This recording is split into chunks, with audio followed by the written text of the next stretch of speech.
Hello, my friends, and welcome back. Thank you very much for being with me again today. Well.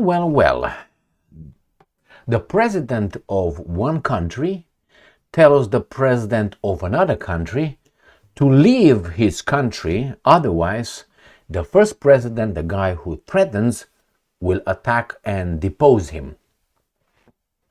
Is this according to international law? Is this Putin? Is this Xi Jinping? Is this Kim Jong-un? Is this the Ayatollah of Iran? No, it's the President of the United States of America who tells the President of Venezuela, leave the country now, otherwise I will depose you. Who does this? Well, a mafiosi, a mafia guy.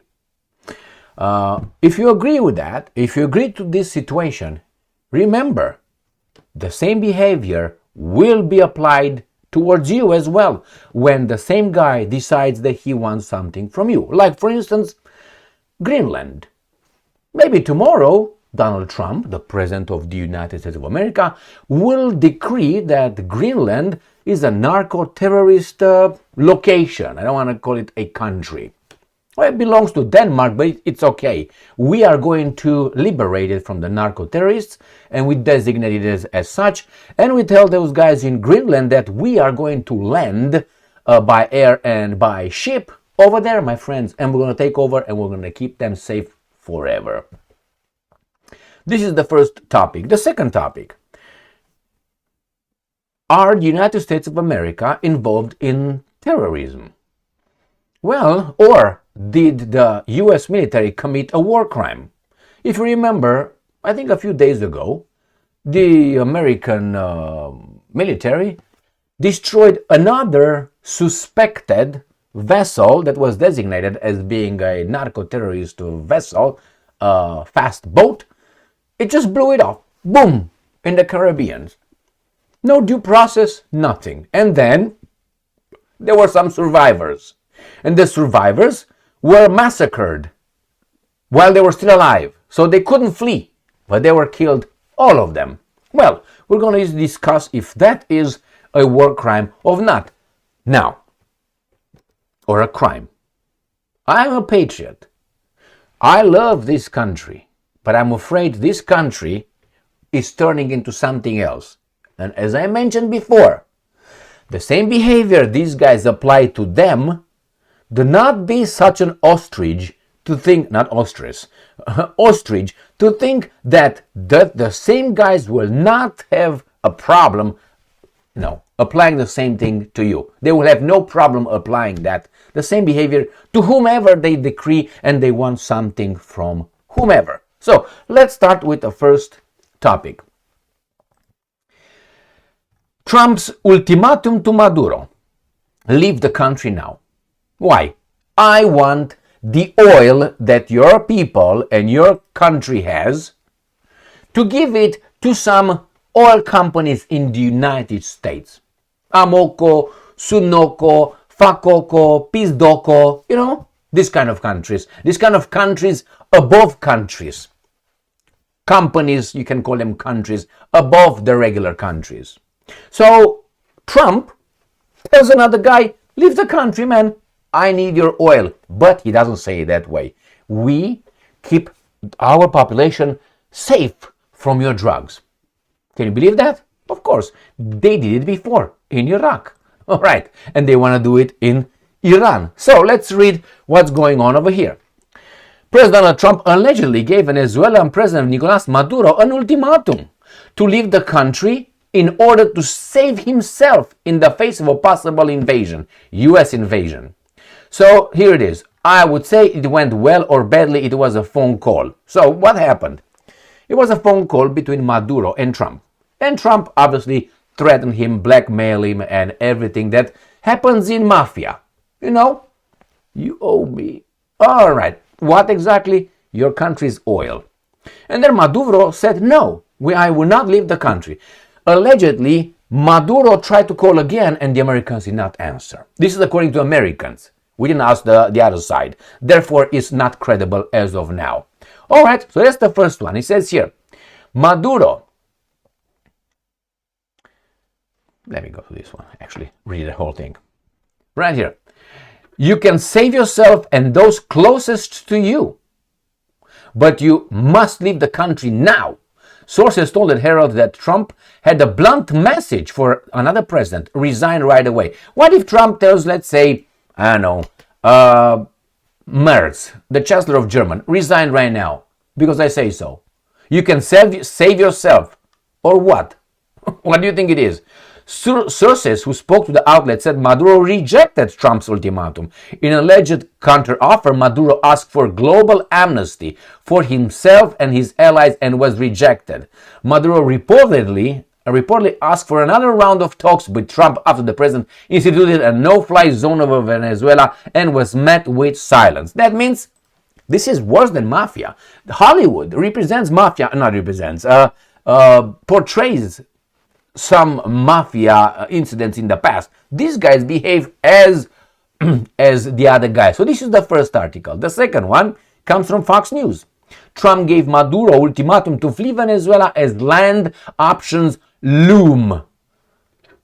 What kind of right does Trump have to use our military in our name for our safety to depose another country's, whatever he is, leader, or even interfere in other countries' affairs? And I know the narrative goes like this. Emil, that country that you're defending here, which I'm not, produces drugs. And those big drugs, those bad people over there, they bring it to our children in our schools. Therefore, poison our children and us as a society. So what can you do, Emil?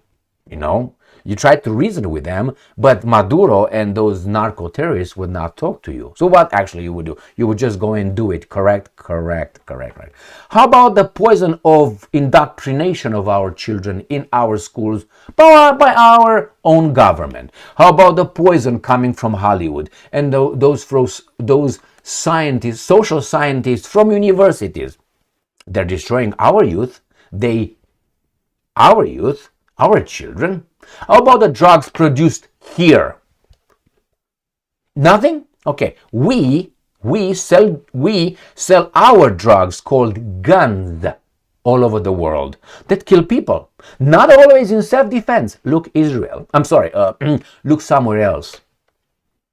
So don't give me that.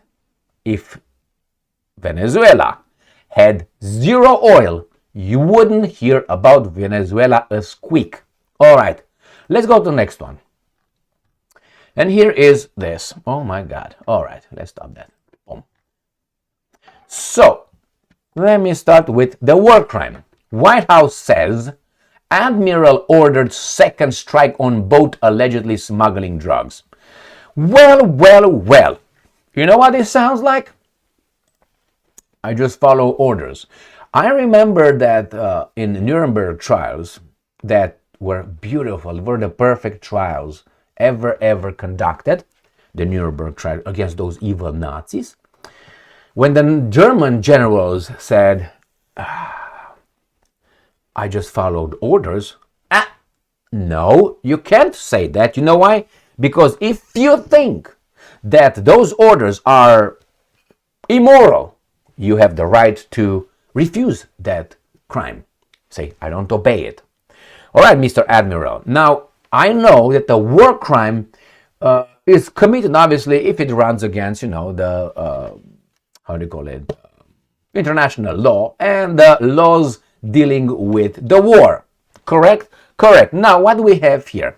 Geneva Convention and so on.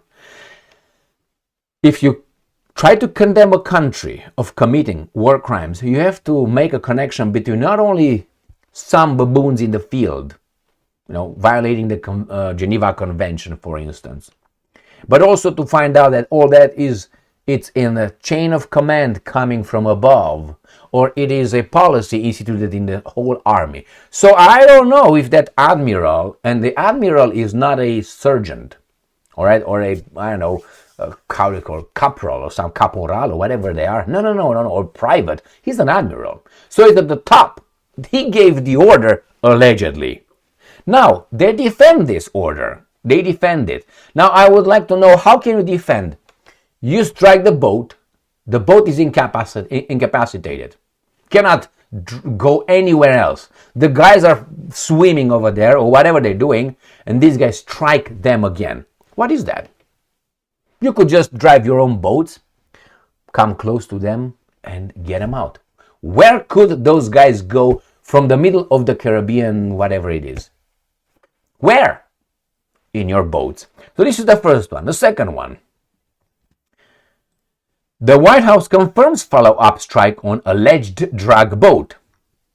The White House on Monday said the U.S. attack on an alleged drug boat on September included more than one strike on the vessel, seemingly confirming a Washington Post report that the U.S. targeted the boat for a second time to take out survivors of the initial attack. The Post reported on Friday that Defense Secretary Pete Hegseth gave a verbal order, he's not an admiral, he's on top of the admirals, to leave no survivors before the U.S. attack on a suspected drug smuggling boat in the Caribbean on September 2nd. The Post reported that the first strike left 2 men alive in the water. The paper said the commander of the operation, Admiral Frank Bradley, ordered a second strike to comply with Hegseth's directive, killing the 2. CBS News has not independently confirmed the Washington Post reporting. All right, what's next? You got it. White House confirms second strike on alleged drug boat survivors as lawmakers suggest it could be a war crime. All right. Mediaite, ex-Secretary of Defense, declares there's no question a war crime was committed if Hegseth attacked drug boat survivors. And we have here former Secretary of Defense Leon Panetta said there is no doubt a quote-unquote war crime was committed if a recent Washington Post reported current Secretary of Defense Pete Hegseth ordered a second strike to kill survivors of an attack on a suspected drug boat is true. Well, I mean, what kind of narrative can you put together? That those two, when they were in the water, they took a nuclear warhead on their little bazooka and they threatened to strike Washington, D.C.? Is that the narrative these guys are going to vomit on us? Very possible. With these imbeciles here with below 86 IQ, that would fly very high. So yeah, I think those guys just pulled the bazookas with nuclear weapons, and therefore it was an imminent threat that the government will defend us from. Okay, that's exactly what happened. Fuck me, Freddy. Panetta, who served in the position of Hegseth under ex-President Barack Obama, shared his thoughts during an interview with CNN, The Situation Room, on Monday morning. The Jewish guy, Wolf Blitzer, I don't even know why he's still over there, but anyway, CNN, I can't believe people are still watching it, asked him about the Washington Post report, which said the second strike on the Caribbean in early September was carried out after Hegseth said to kill everybody, end quote, on the boat. 2 survivors were killed in the follow-up strike after 9 suspected Trenda Baba narco-terrorists were killed in the first. And I'm quoting Panetta. I'm quoting Blitzer's question. If the U.S. military knew about survivors from that initial September 2 strikes, of course they knew. They targeted them. They struck again and sought to strike again and kill everyone on board who survived. Is that illegal? Is that a war crime? So of course they knew. That's why they struck again. What do you mean? You always strike twice, the same target? No, unless you see he didn't destroy it entirely. And this is what he says. I don't think there's any question that there's a war crime if it happened in that way. And here's the same thing from Defense Ex-Secretary Panetta says he does not think there's any question second strike was a war crime. Now, what could the scenario be for the second strike? What would be the reason? Only if the boat is going. I mean, if you strike it and you just hit it a little scratch, and the boat continues its path towards destroying America, then yes, the second one is necessary. But it wasn't so, because they played the video, and in the video the boat is on fire and stopped. Therefore, the survivors are in the water with their bazookas, with nuclear weapons. I mean, after that, what is the reason? knew those guys were over there. That's why they struck again. You know why? Because none other boat, as I remember correctly, was struck twice just because. So the guys, the two of them, how do they know they survived? It was only the Pentagon seeing the footage. It was not CNN watching it. So the information came from the Pentagon, who saw the two and say, now what? Follow the orders. Send another one, and purposely the two were blown up in the water. This is, it's illegal, as if I remember correctly, at least in the Second World War, to shoot at the guys who are on parachutes. Remember, I think it's illegal to kill them while they are parachuting down. It was a war crime. That's the same here. The guys are in the water. Where are they going? I think the worst thing would have been just go away and let them in the water. They would have been even worse. And I'm saying that blowing them would be leaving them over there eaten by sharks or cold or the elements or whatever might be. Maybe the Bermuda Triangle. All right, should be over there. But what do you think? Do you think that was a war crime? Now I, as a simple baboon that I am, you can look at me, you say, I'm just a baboon. I think if the things occurred as the information suggests right now, I think it was a war crime. So then, next move. When other countries are accused by these guys who tell another president to beat it, to get the hell out, otherwise we're going to bombard his country, or the country he's the president, or the leader, or whatever he is, the dictator, the king, like in England, the king, he's a king, all right? Kings are tyrants. No? Oh, okay, my bad. No, kings are, if you look at history, kings were always benevolent rulers. They were philosopher kings, like Socrates or Plato, right, in the Republic. Exactly. My friends, let's stop being or pretending we are full retards here. We're not. There was the war crime, and as I said many, many times before, when I talk about Ukraine and Russia, I said all countries commit that. Why? Because they're made of humans. Now, is the policy of the country? The admiral gave the order because allegedly, the defense minister, the Secretary of War, Mr. Hegseth, with big balls, he said, everyone. So, what do you think? Without any circumstances, one fits all. Is that the way it works? It doesn't work that way. But my point is this: next time when you're going to hear these guys lecturing anybody on this planet, as bad as they are, remember, they have bigger skeletons than everybody else. Why? Because they have the means. They have the means. If you have the airplanes, you have bazookas, if you have tanks, if you have submarines, if you have millions of people that can you obviously gonna be more efficient in a war than a guy with a machete. I mean, you can have the big balls and the desire, still you have a machete, one person at a time. And then you get tired and you have to have some sex, some drugs, and next day you start over, but then you still are tired. The other guys are never tired. That's it. And boom, not one person, cities, states. All right, just so you know, why am I making this video? If these guys do that to others, they will do it to us. That's the mentality. Or do you think they're going to say, no. I'm a criminal only with those guys. With these guys, no. Until these guys I designate as criminals. And why would I designate them as criminals?